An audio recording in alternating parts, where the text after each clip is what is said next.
Hey everybody, Joe Bertel for Running Energy and Prosody Group.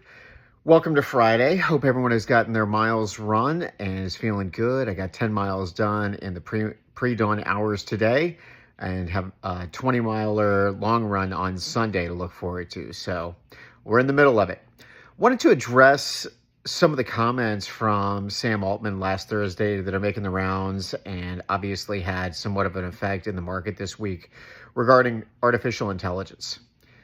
For a while now, I have really been struck by the parallels between the AI boom and the early 2000s shale boom. If you recall, right around 2012, 13, 14, shale was going to always be there.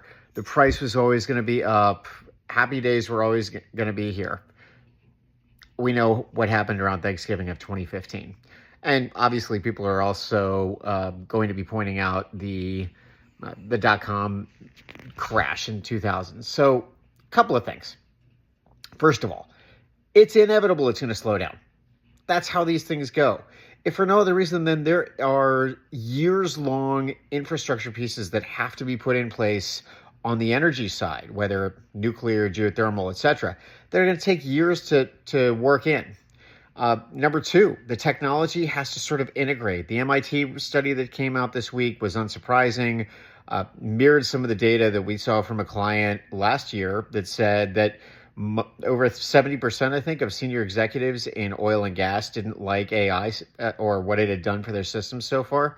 Look, guys, it's going to be a process. It's going to be years long. And yes, it's been this sugar rush with all of this advance and the new toy we're all trying out. But keep in mind what happened around the shale boom. At some point, investors in Wall Street get tired of, we're going to spend a ton of money without a lot of return, right?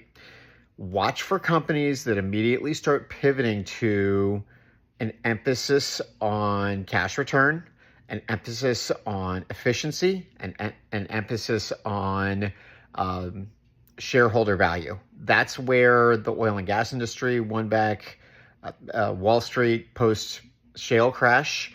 And if AI does slow down, I think that's going to be the road home. Now, look, good articles out there pointing out that this isn't the dot-com bust 2.0. A lot of these companies are in much stronger financial positions. But look, I mean, it's a thread that you're continuing to really see.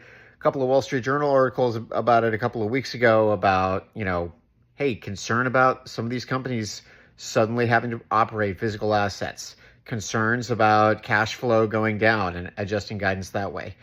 There's no way that the investment community is going to be okay with unbridled spending forever. They weren't in the oil patch. They won't be in tech. It's just not what happens. It's not good business. But I think for now, you're going to continue to see that spending. I think that they see the vision.